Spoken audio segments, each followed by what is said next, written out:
Fantastic. We're recording, so welcome Dr. Kim Knowles to launch the Centre for Material Thinking. Thanks, Andrew. So I'm taking my mask off because my glasses will fog up, and I kind of need them to see what I want to say. So yeah, thanks to Carrie for being here, for making the trip. Thank you all for being here as well. I want to say a few words about the context. I mean, this event came about through a series of chance events, really. I guess it started when I was putting together the REF submission, the Research Excellence Framework submission for our department as Director of Research, and started to see that what I previously thought was a sort of disparate collection of individual research interests were actually brought together by an interest in materiality in all its different forms. And so I was reviewing staff members' work and seeing references to new materialism, object-oriented ontology, posthumanism, the same names popping up that I was also interested in. So Timothy Morton, Rosie Bredotti, Jane Bennett, and particularly her book, Vibrant Matter. And I started to see all of these synergies across the department. So I was wondering how we could bring these things together in a way that we could, productively talk to each other across different fields of interest. But then I was also thinking about how my own interest in materiality was branching out from an initial interest in photochemical film to broader interest in ecology and the environment, but then also the relationship between animals and humans and non-humans, landscapes. I was thinking a lot about climate change. And then I was also thinking about, the kind of everyday interactions that we have, the food that we eat, everything that connects us to the world, to each other, and to non-human beings. And then COVID hit, and I started to think about these things with even more intensity, and started to think about how this topic of materiality might actually reach out, not just across our interests within the department, but across the faculty, and different departments within that faculty, and then also how that could reach out across the university. So I brought together a couple of people, so Miranda Wall from the School of Art, Gareth Hoskins from the Department of Geography and Earth Sciences, and Louise Ritchie from this department. And we started to put our heads together to think about how we might establish this Centre for Material Thinking. And sort of around the same time, within the faculty, we started to have discussions about how we might respond within the arts and humanities to COVID, to being within COVID, but then also being post-COVID. And that emerged into what is now a research hub led by Sarah Weidel, called The Worlds We Want. I think it's imagining futures within and beyond COVID. So we have several strands within that research hub, and one of those strands is Earth and Materialities. So the Centre for Material Thinking sits within that strand. So the aim of it is really to stimulate interdisciplinary research that's embedded in questions of materiality, matter, and making. It responds, as I said, to this recent turn in academic disciplines and artistic practice, this material turn, this interest in different forms of materiality, that's given rise to new forms of embodied thinking, new forms of seeing and relating to the world. So I was thinking, or we were thinking within our little group, about our patterns of consumption and disposal, social rituals, political affiliations, to our techniques of representation and modes of production, and how human behaviour is sort of determined by this physical, this web of physical interrelations. So it aims to stimulate creative responses to these questions and pursue a range of theoretical and practice-based avenues for exploring how materiality matters in a contemporary context. So how do we make meaning from matter, and how do material entanglements determine the way we inhabit the world? How can new modes of representation bring about a greater awareness of earthly problems and ecological crises that we now have to negotiate as part of our daily lives? And we want to think about how arts and humanities, in dialogue with the sciences, can allow us to think through this question of materiality and physicality, both human and non-human. So then also, as another chance event outside of this Centre for Material Thinking, I'd got in touch with Carrie Noland last year to invite her to the department, and because we were doing a series of research seminars, and Carrie was really keen to come here in person.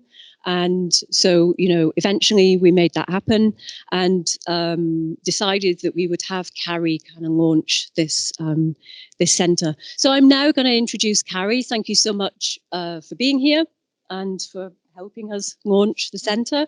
So Carrie's Professor of French and Comparative Literature and Director of the International Centre for Writing and Translation at the University of California in Irvine.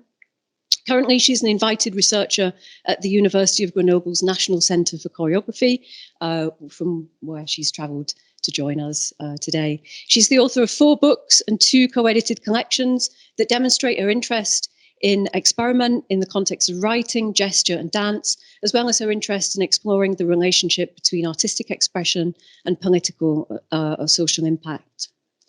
Her books include Poetry at Stake, Lyric Aesthetics and the Challenge of Technology, Agency and Embodiment, Performing Gestures, Producing Culture, and also Voices of Negritude in Modernist Print, and most recently, Merce Cunningham, After the Arbitrary. So her talk this afternoon relates to the work of Merce Cunningham and is entitled Fact and the Materiality of Meaning, Merce Cunningham's Winterbranch. I'm going to hand over to Carrie.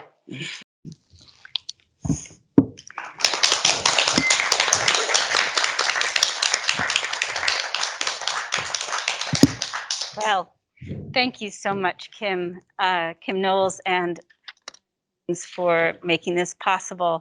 The reason I wanted to come to Aberystwyth is that I'm going to take this off. I just got tested, so, and it was negative. So I hope we're okay. Is because I really don't like doing Zoom talks.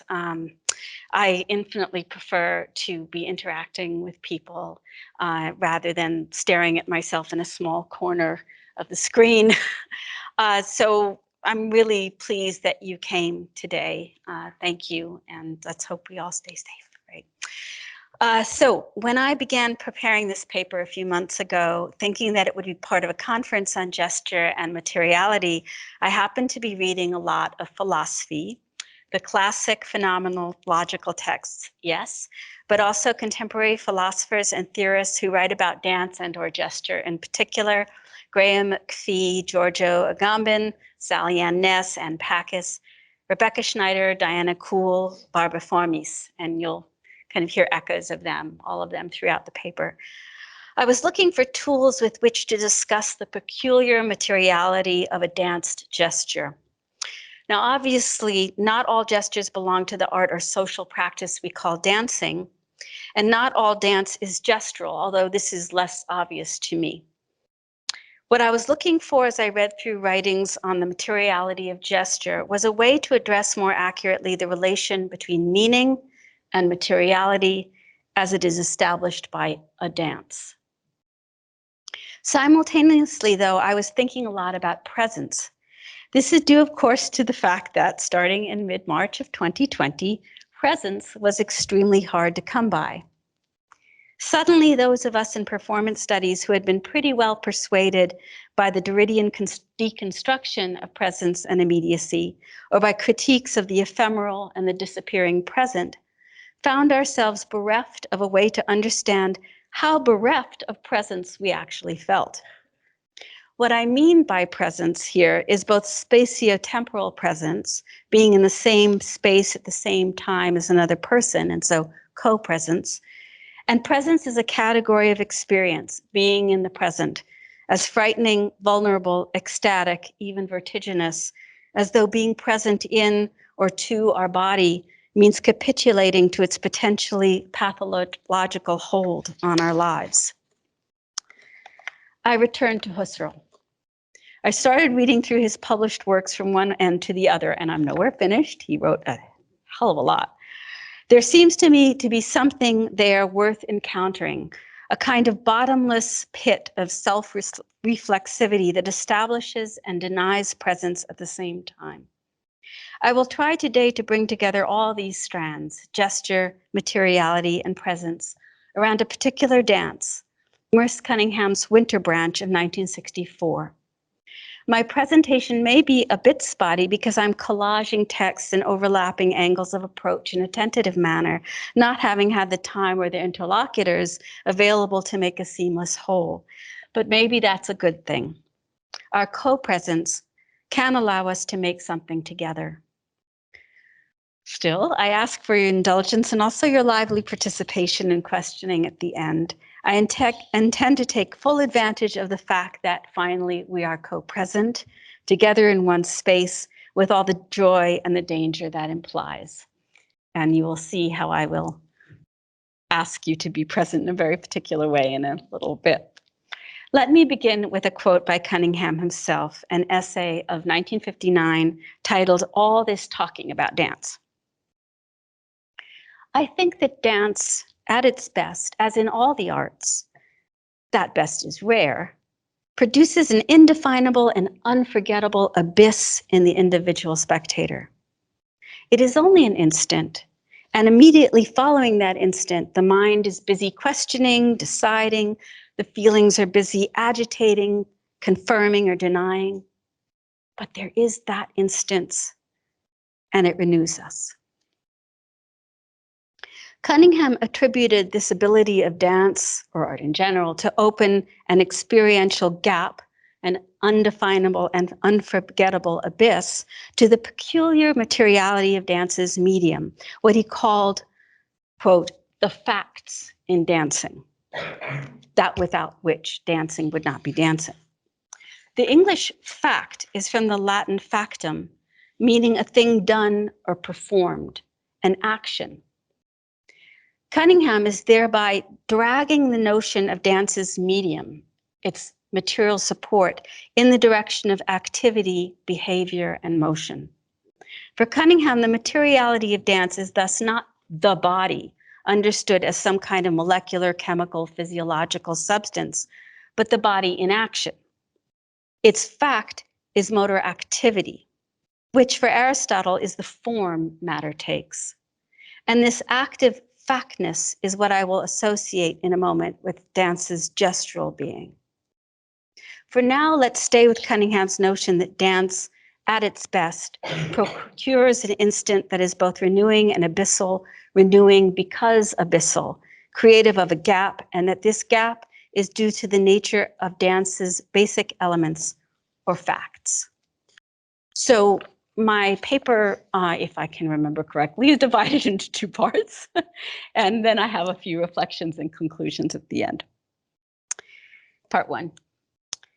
Speaking of Winterbranch with his archivist, David Vaughan, in the 1990s, Cunningham insisted that his objective when making the dance was quite simple: to explore two dance facts, the fact of falling and the fact of getting up again.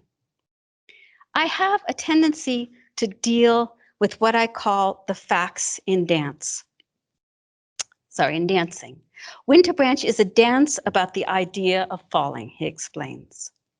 We can take him at his word. The choreographic notes show that Winterbranch is composed of 18 sections, each of which is devoted to a very different way of falling, or in some cases, falling and rising again.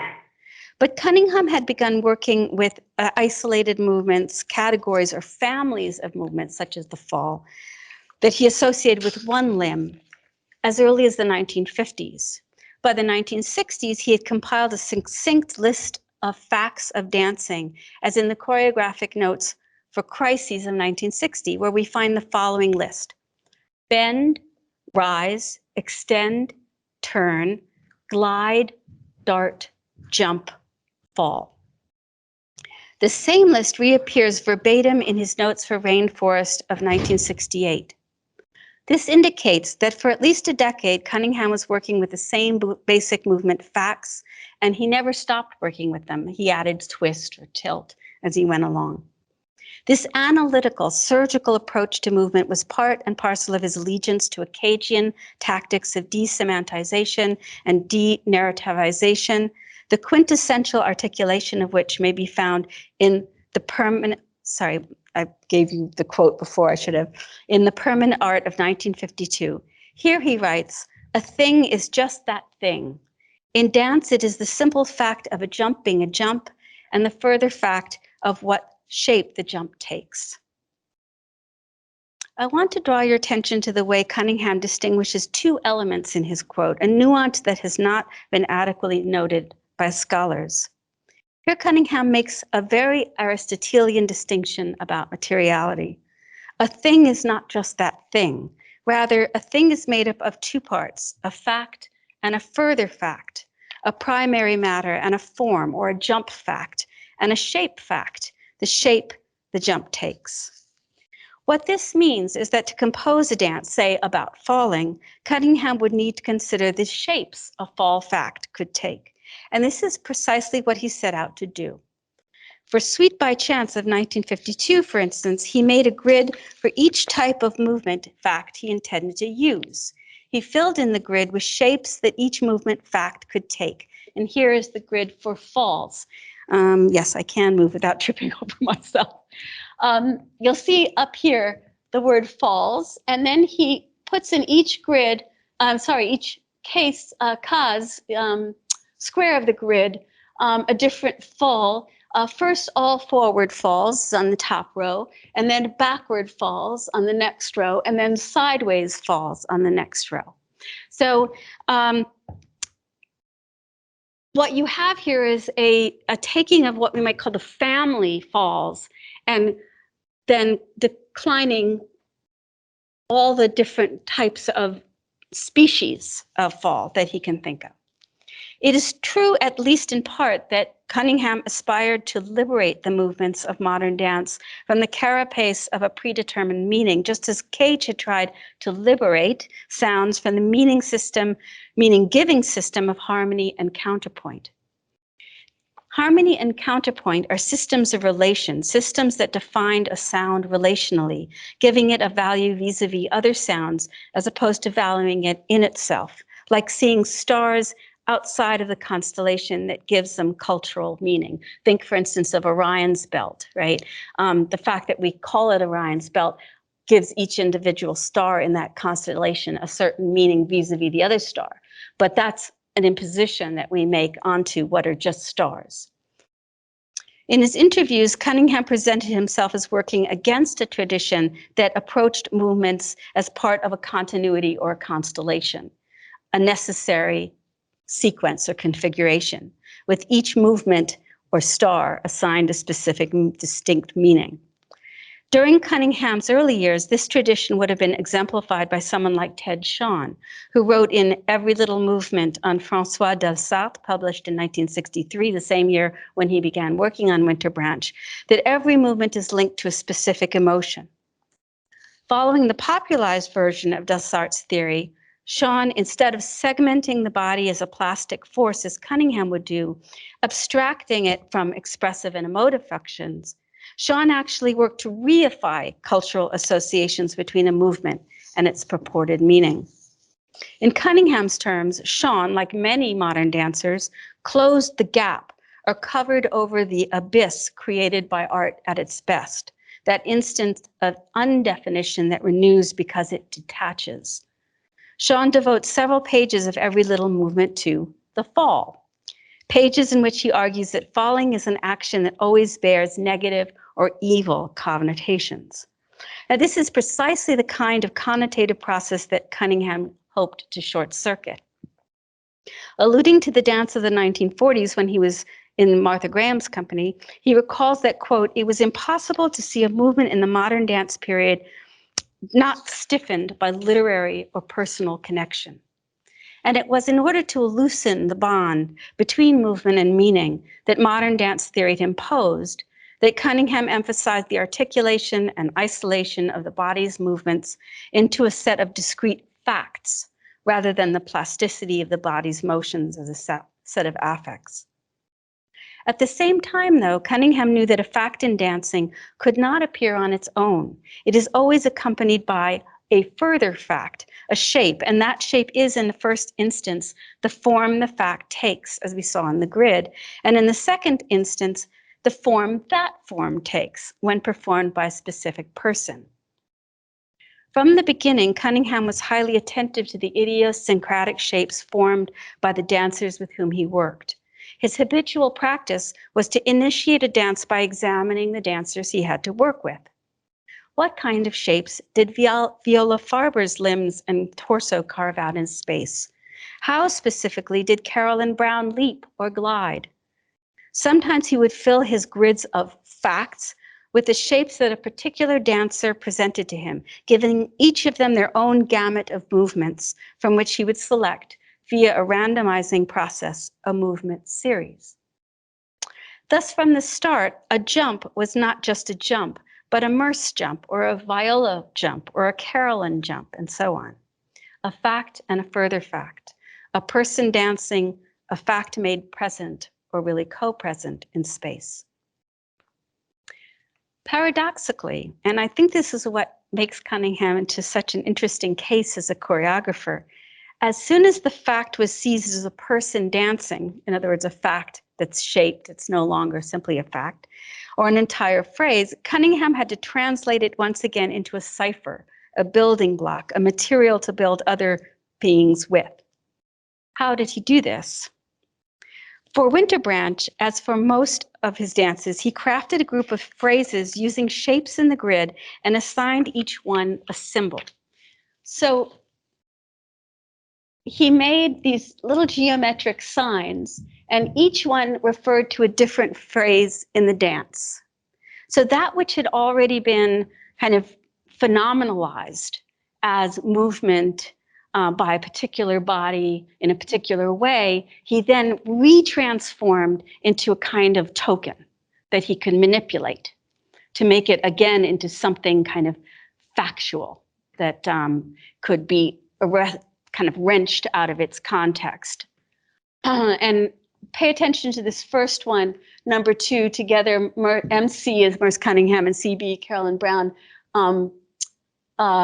Boy Under Girl and Rising, and Twine Fall. We're going to be taking a look at the Twine Fall as a particularly interesting case of how material takes form and loses it, again, in this kind of cycle. He then used the symbols as tokens he could manipulate using a random number series derived, for instance, from the tosses of the E-King.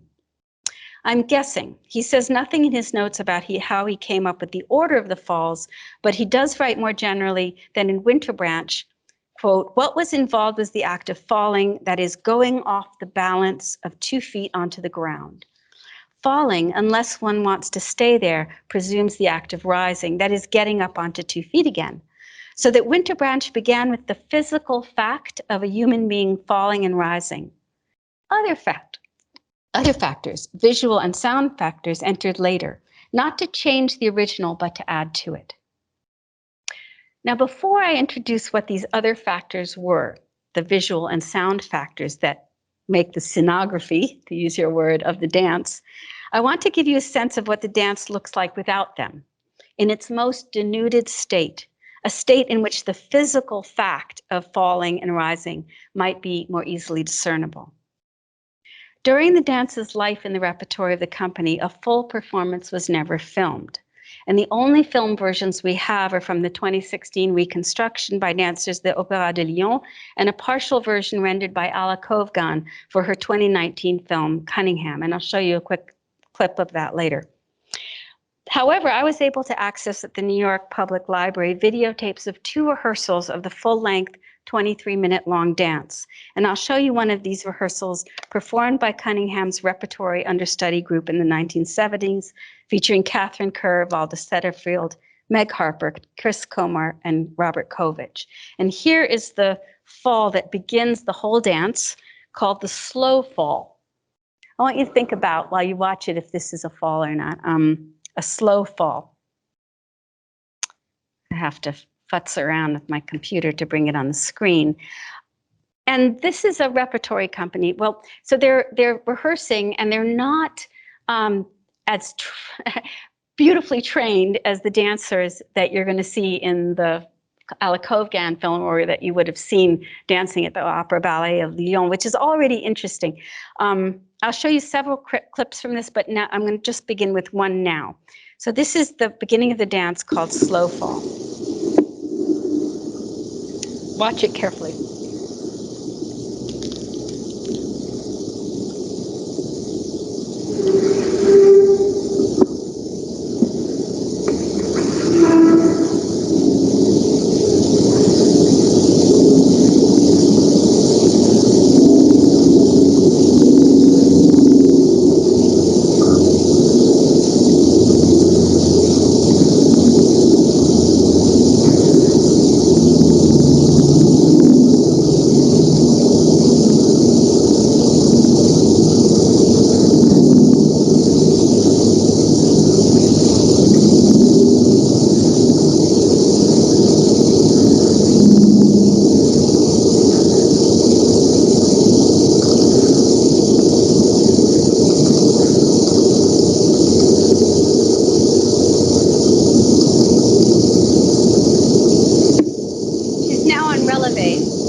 Okay, you can turn on the lights now.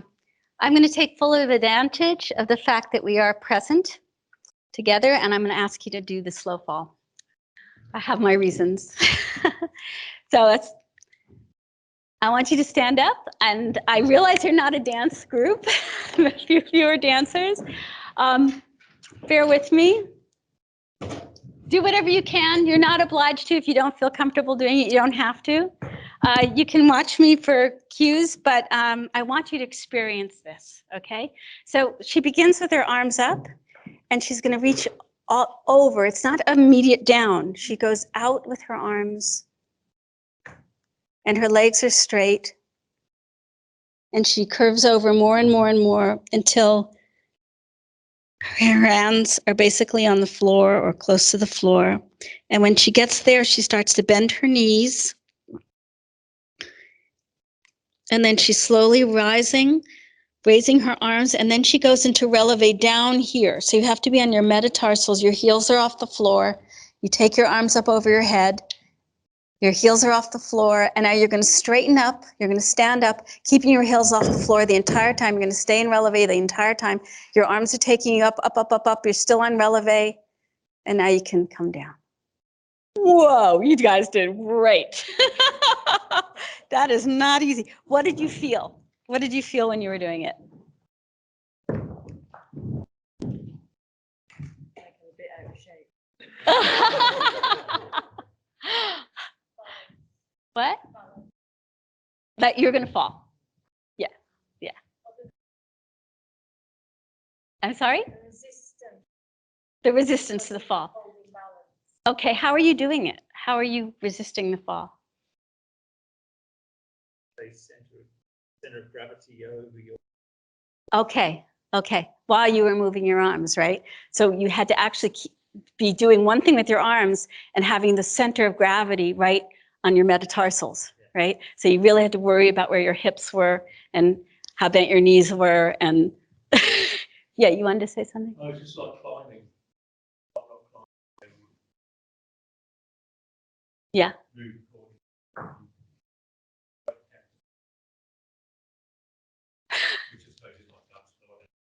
Yeah. Yeah, okay. So why did I make you guys do all this? You were almost falling, right? Most of the time. So this is a balancing act, all right? He called it a dance about falling, but it's really a dance about equilibrium, disequilibrium, finding your balance, finding your sense of gravity, okay? We're going to get back to that. Before we think more about balancing act, and that is the kind of central fact, if you will, of the piece, I want to look at the added elements, the visual and sound elements, okay? So if we take this, what you actually felt, as the base, this is what he builds up on top of it, okay? These additions are crucial to understanding how a fact generates a further fact, a shape. So the relationship between the physical fact and the interpretation that is drawn out of that physical fact, okay? Especially in the context of dance performance where such further facts might bear more weight, might contribute more significantly to what the dance is. As Graham McPhee has written, and I'm quoting him here, the elements that we tend to consider accessory or secondary in a work of theater, the music, the lighting, the decor, for example, are in effect constitutive of the identity of a choreographic work. I believe McPhee is to a large extent correct, but there is an interesting tension to be observed in Cunningham's choreography between the identity of a dance as constituted by scenographic elements, accessory to the movement, and the identity of the dance as constituted by what you just experienced, that physical fact.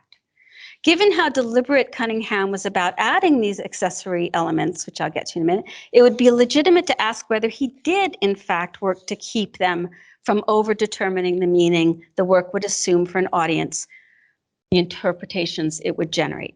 So is he trying to separate meaning and movement, or is he actually, through scenographic elements, trying to cover over the experience of the movement? Is it possible that he added these elements later as a way to challenge his own stated project to make dances about movement itself, to stay close to the facts in dancing?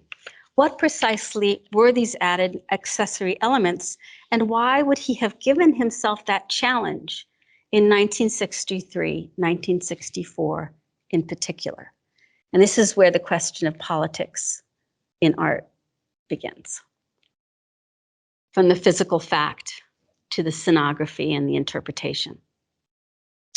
Cunningham began his work in Winterbranch in 1963 in preparation for the company's 1964 World Tour. It is the last in a series of dances inspired by the seasons, Spring Weather and People of 1955, Summer Space of 1968, Rune, the title of which was originally Autumn Rune in 1959, and Winterbranch, the last one in 1964. In the midst of creating the dance, Cunningham wrote a letter to his artistic director, Robert Rauschenberg, in which, uncharacteristically, he made a set of very specific scenographic requests. Quote, think of the light as though it were night instead of day, not night as referred to in romantic pieces, but night as it is in our time with automobiles on highways and flashlights in faces and the eyes being deceived about shapes, the way the light hits them. And that's not exactly the shot I wanted. This is the shot I wanted. This is the kind of lighting that he wanted. Lot of contrast between obscurity and illumination. Rauschenberg was also asked to make the costumes. He dressed the dancers entirely in black, gave them light running shoes, and sketched a black line under their eyes. And you can see that this is from the rehearsal tape where they're not in costume with no lighting, and that's in the performance where you can see the makeup and the costumes. The black line under the eyes was, Rauschenberg wanted it to be like football players in a stadium where the illumination is so bright they need to create a kind of shadow over their eyes by putting it black underneath. For every performance, Rauschenberg programmed the lights according to a different randomized order so that the dancers never knew what part of the stage would be flooded with white light and what part would be shrouded in total darkness.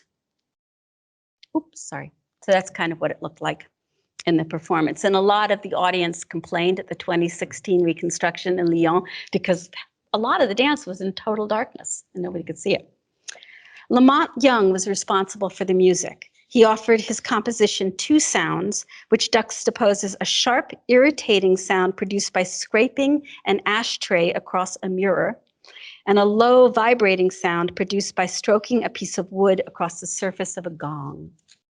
Two sounds was extremely unpleasant for the dancers, who apparently hated it. And even Cage was known to leave the auditorium when the music began, about 10 minutes into the dance. The mechanical, rasping nature of Young's piece underscored the decor, which was also industrial in quality. The wires and cords dumped on the stage, the pieces of rough black fabric that pull the dancers around, the exposed, unadorned back of the proscenium stage. Everything in the scenography of the dance combined to create an atmosphere, or ethos, as Caroline Brown put it, of darkness, foreboding, menace, terror, destruction, alienation, mortality, and doom. That's Caroline Brown. However, despite his intentional evocation of this ethos or ambience, Cunningham consistently reiterated in interviews that he wanted to stick with the facts in dancing, the physical facts in dancing. And I quote him. In Sweden, they said it was about race riots. In Germany, they thought of concentration camps. In London, they spoke of bombed cities. In Tokyo, they said it was the atom bomb. Everybody was drawing on his experience, whereas I had simply made a piece which was involved with falls, the idea of bodies falling. Of course, Cunningham's innocence is a ploy. The idea of bodies falling is highly charged with historical, mythological, and biblical associations, not to mention physical and emotional associations, which you just experienced. Falling isn't just any physical fact. It is perhaps the most highly charged physical action that exists. In addition, during the 1960s, there was a growing consciousness on the part of New York artists of the violence of the times.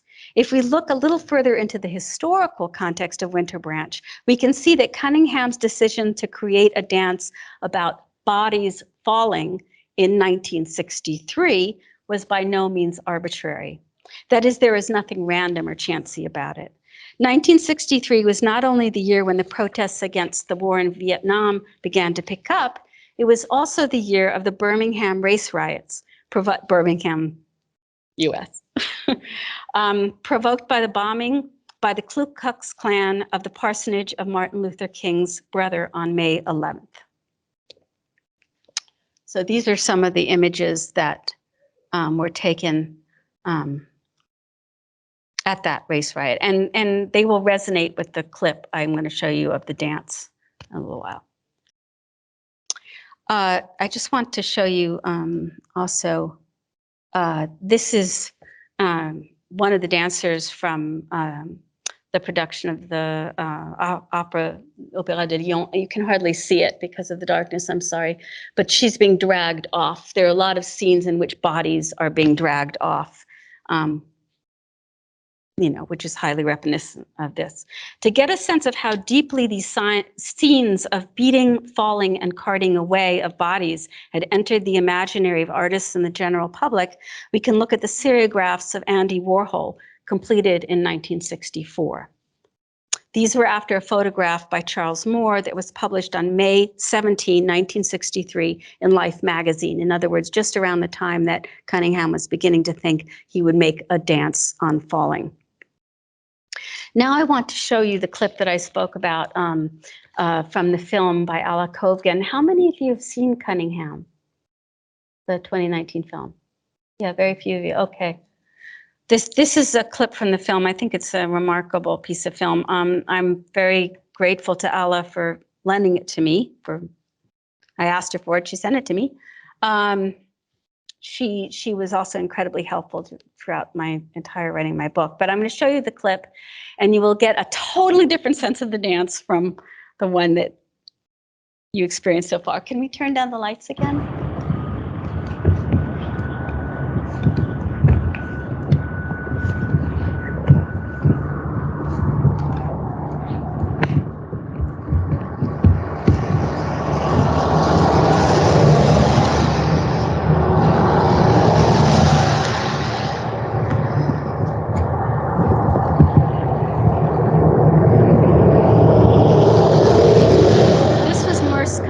in the original production, and he held a flashlight that so that the beam hit his face.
In Winterbranch, the general idea was darkness. It was all about violence.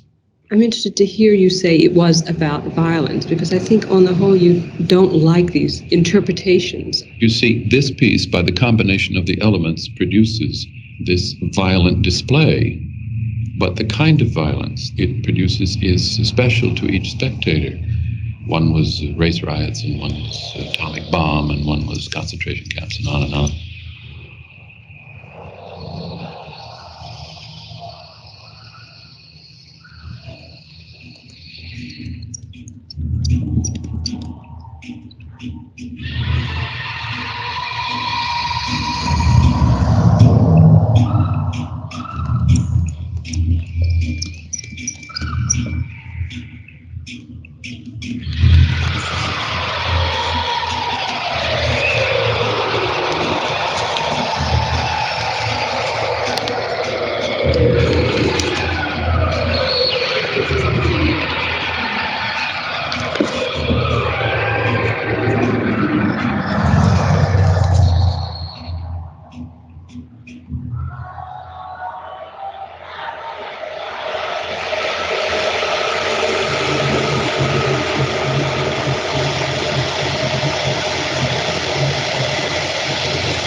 The most violent. Okay. can turn the lights back up.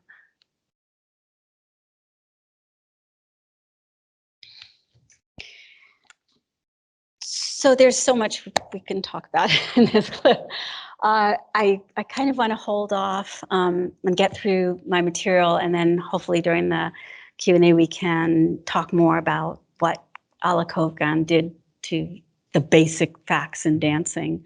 But I just want to move a little bit more into the context, okay? Because I've spoken about the historical context a little bit of the 1960s, but I want to mention that the fall also had a very specific significance for Cunningham personally.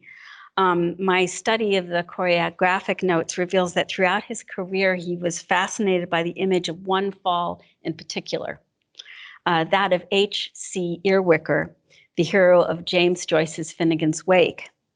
I found allusions to HCE in the notes to a surprisingly large number of dances, including Travelogue of 1977, in which Cunningham performs an explicit pantomime of the drunken fall of Earwicker as described by Joyce in The Wake. And the reason I mention this is that if you didn't read the choreographic notes and you didn't know this was a pantomime of HCE falling off the wall, you wouldn't recognize it. But he, under the guise of movement in itself and the facts in dancing, he actually embedded all of these kind of pantomimic elements having to do with falling.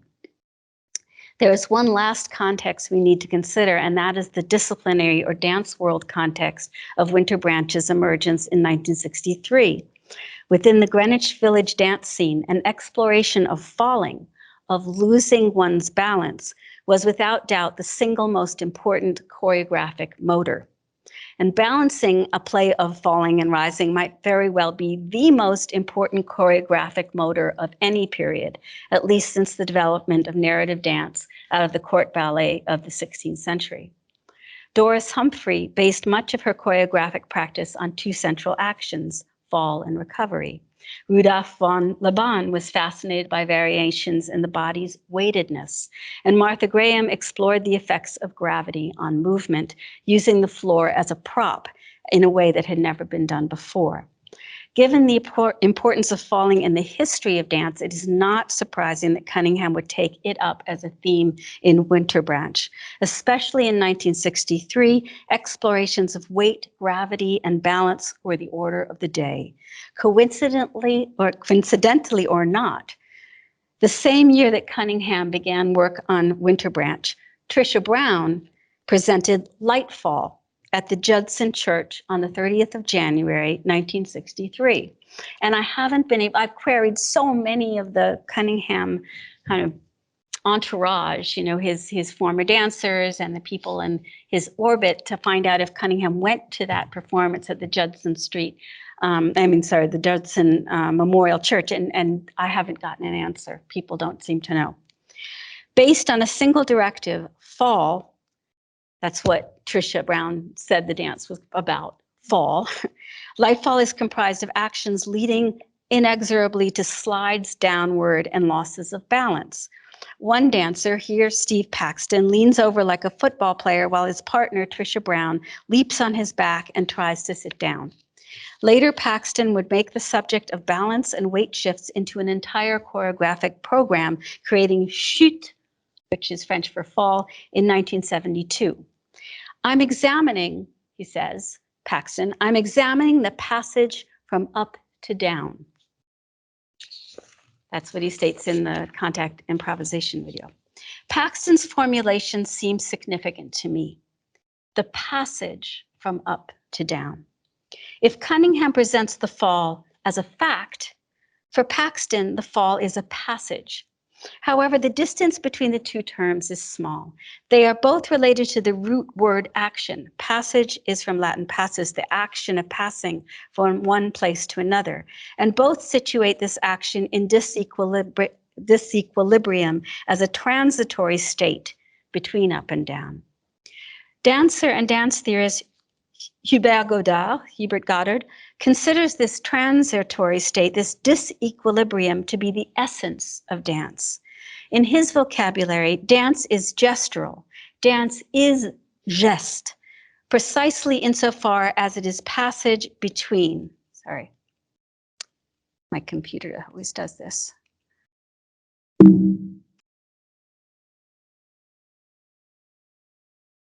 I'll read the text again. Dance is gestural, it's jest, because it is a passage between an action moving a force from one place to another. For Godard, and this is important for my argument, quote, the relation to weight, le rapport avec le poids, that is to say, with gravity, already contains a mood, a project for, a project in the world. So already in the relation to weight, there is a movement towards shape, towards further fact, towards a relation to the world, towards what he calls un projet sur le monde. Thinking through Kleist's essay on marionettes, Hubert writes that what differentiates the human dancer of geste from the marionette, which cannot gesture, is that the former, the human dancer, must exercise a gestion, a management of forces that is peculiar to the human dancer alone. Having to gérer son poids, manage one's own weight, is a kind of curse, a fall, if you will, of human being.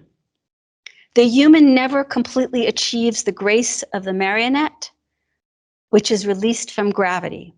There can be no passage, no action for the marionette, and thus no gesture, because the marionette never falls. It is incapable of falling because it is suspended in the air. Every movement of the marionette proceeds from a joint and not a center of gravity, regardless of the type of action or its site of initiation. There is thus for the marionette no, quote, décalage between the center of gravity and the center of movement. In contrast, each time a dancer lifts an arm or leg, as you noticed with your arms coming up, the entire body is affected. You have to recalibrate the weight on your metatarsals every time you move another part of your body, because a shift of weight results.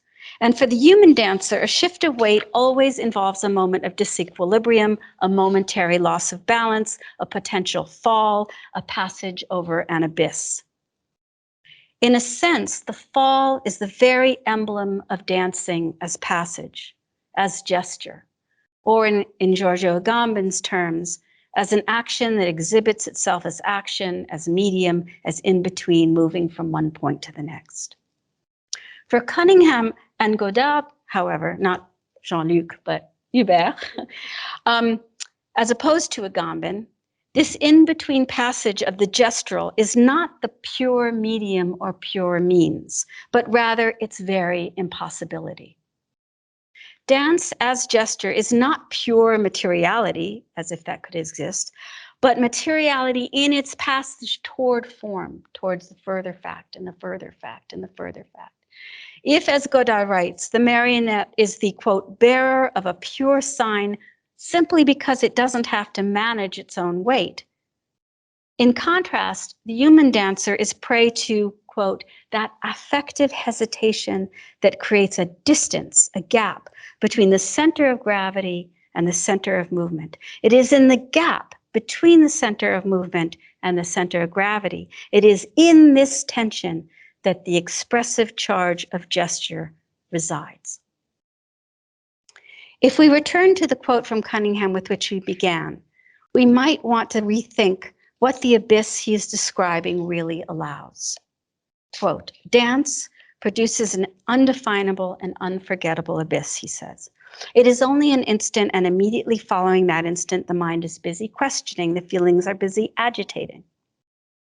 Perhaps the instant of undefinability, the abyss of recuperable sense, is not the neutral or affectless moment, even if the mind has been quieted and the emotions are unstirred.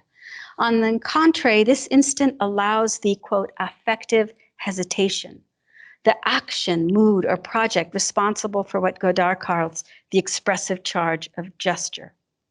Note, nota bene, not the expressive charge of legible emotions or articulate thoughts, but, quote, the expressive charge of gesture, of the gestural as passage towards meaning, toward shape, toward incarnation, the fact, the further fact.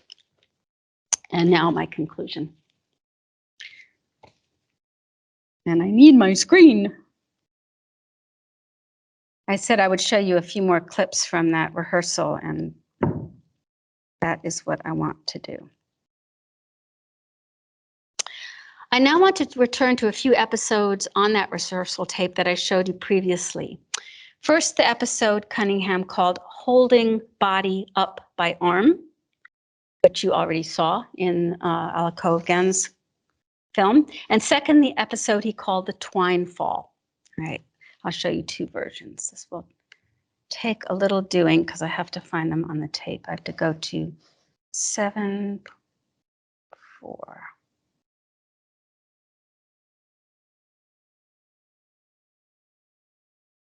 Okay. Oh, wait. 4, 2, 3. Sorry about this. It's so hard when you have to do all of this technological stuff yourself. Okay. So you know this scene. You've seen it before. This is Ball the Setterfield, and I think that's Robert Kovich. And obviously, it's some kind of almost mechanical movement, like a pulley or a lever on a fulcrum. And she goes up, and then she's going down on the other side. So it's a kind of fall, but a very controlled fall that's a relationship, not only of her own weight, but of her weight to somebody else.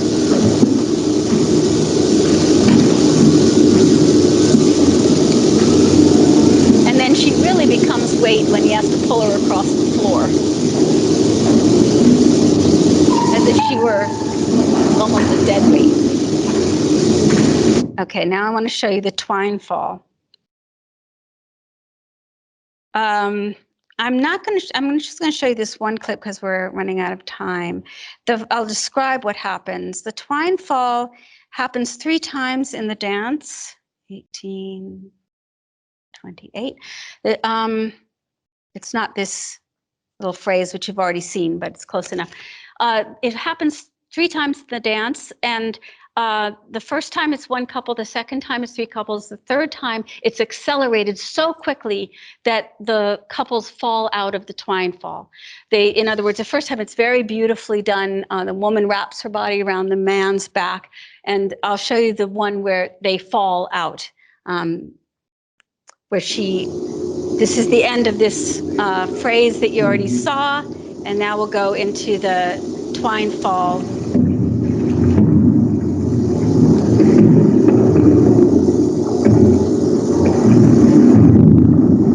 So when it was slow, she did not fall to the ground. And this is a rehearsal, so they're trying very hard not to hurt themselves.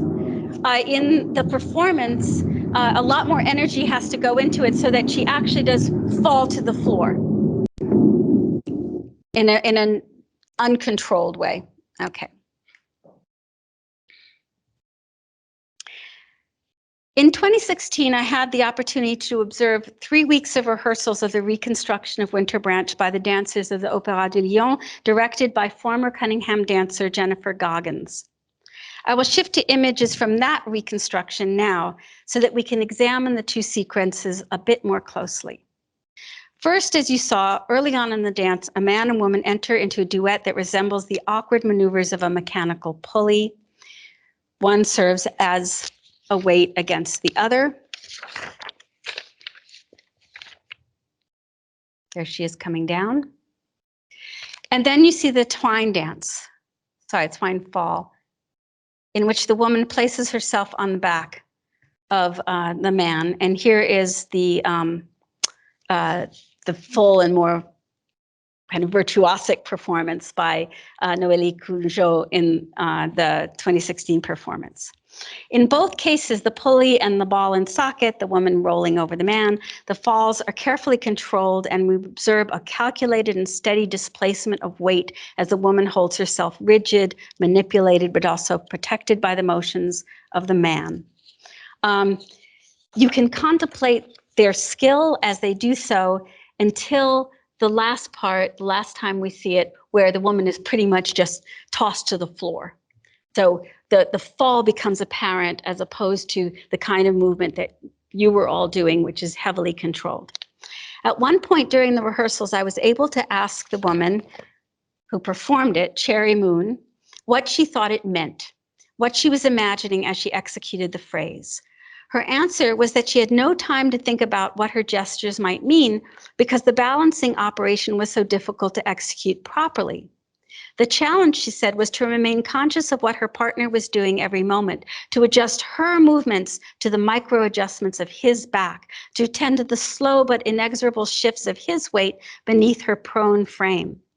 In order to avoid falling and injuring herself, she had to remain riveted on the incremental displacements of his weight, displacements that were always in response to her own redistributions of weight. Moon's account confirms that the dancers of the duet were experiencing what Hubert Godard calls un rapport avec le poids, a relation with weight. But additional information drawn from my observation of the rehearsal suggested the goal of the performance was also to encourage spectators of the duet to experience the duet as un rapport avec le poids. That is, as a relation between two dancers reduced to a relation between two weighted objects. The reconstructor, Jennifer Goggins, suggested during rehearsals that it was only that relation, characterized by weight bearing and weight shifting, that should be visible. Channeling Cunningham, she instructed the two dancers performing the Twine Fall to avoid evoking any narrative context and to efface all traces of an amorous contact. At one point, Cherry and Moon clasped hands as a way of maintaining their balance. Goggins swooped down to correct them, insisting that they needed to hold, if they needed to hold hands to prevent themselves from falling, they could only do so if their gesture remained invisible to the audience. Any plot that might emerge as a result of the hand holding, even if it was entirely instrumental, had to be suppressed. Do it in such a way that no one sees you're touching each other, she advised.